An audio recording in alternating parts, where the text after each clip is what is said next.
Welcome back to Tap Tech, where we test gadgets not just for specs, but for how they feel when you actually use them.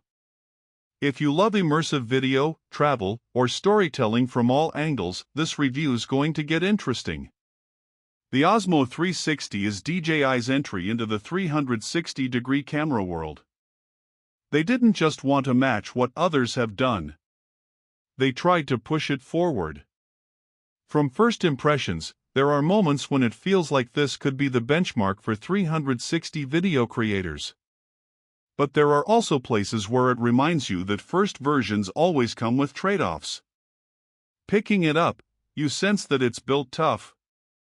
It weighs around 183 grams, which is lighter than many rivals like the Insta360 X5, yet substantial enough to feel solid in hand. The body is IP68 rated, so water resistance to 10 meters, and it can work in cold weather down to about -20 degrees Celsius. A lot of 360 cams suffer in harsh conditions. This one seems more prepared. The sensor system is one of the great leaps. It uses dual 1/1.1-inch square-HDR sensors with f/1.9 aperture. The square sensor format is interesting. DJI says by going square, they reduce unused space compared to rectangular sensors, which helps make the hardware more efficient and improves low-light performance. Video capture supports native 8K 360 degrees video at up to 50 frames per second, which is ambitious. If you drop to 8K per 30 frames per second, battery life is quoted around 100 minutes continuous recording. Push to 50 frames per second or use more demanding modes, and runtime drops, but that's expected. There are many modes, 6K to 60 frames per second, 4K up to 120 frames per second in certain modes, e.g. single lens or high-speed, flat video, non-360, options, plus time-lapse, hyperlapse, panorama modes. For creators, this gives flexibility. You want dramatic slow mo? It's there. Need high-resolution 360 for immersive shots? That's there too. Image quality is strong.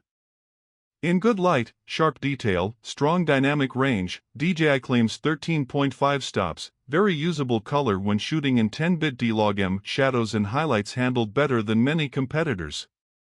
Low light is better than older 360 cams but not perfect, some noise in very dark scenes, but usable. Stabilization is good. DJI includes RockSteady 3.0 and HorizonSteady. For 360 footage, small movements can mess up viewer comfort or stitching. Here the stabilization does a decent job. The invisible selfie stick mode works. When mounted high or in travel shots, the stick vanishes in camera view. That helps make shots look more cinematic.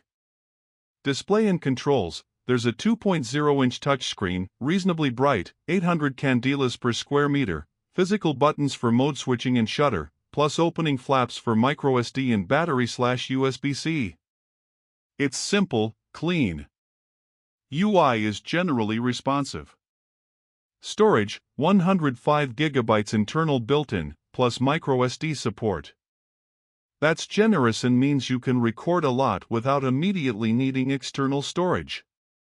Battery life, in lab conditions, 8K per 30 frames per second runs 100 minutes.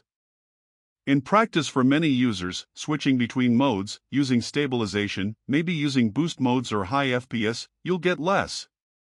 But still better than many similar cameras.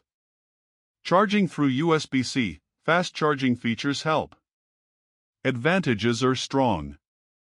Great resolution, strong sensor, flexible shooting modes, good build quality, and excellent specs for creators.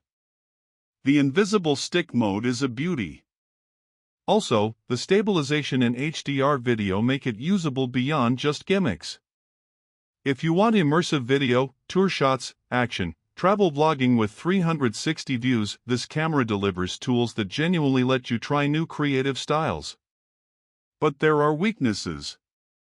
Lens replacement is not user-serviceable. If you scratch a fisheye lens, repairs might be complex. The software and app side shows room for improvement. Export speeds are slow for high-resolution 360 video, stitching errors sometimes visible in tricky lighting or fast motion. Panoramic photo HDR is okay, but some users report blown highlights in very contrast scenes. Also, size and weight matter. 183 grams is good for what it does, but for mounting on helmets or tight setups, it's still noticeable.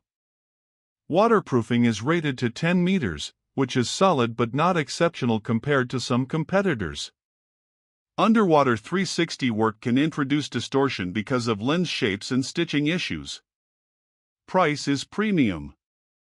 Starting around $549 standard combo in many markets. That's competitive with other high-end 360 cameras but not cheap. You're paying for the specs and the quality. If you don't need you'll 8K per 50 frames per second or 120MP stills, some lower cost options might suffice. If I had to pick a final verdict, DJI Osmo 360 is a strong entry into 360 cameras. For creators, it brings the kind of spec jump many have been asking for: better sensors, higher FPS, strong stabilization, and solid build. It doesn't fix everything: software polish, lens durability, underwater limitations, but DJI set up something very promising. If you want 360 filming that feels more professional and flexible, this might be the camera that pushes you to start shooting new angles. Thanks for watching Tap Tech, where we explore not what tech says, but what tech does. If this helped you understand whether Osmo 360 is worth it, hit subscribe. More reviews, more real-world tests, more gear that pushes boundaries. See you next time.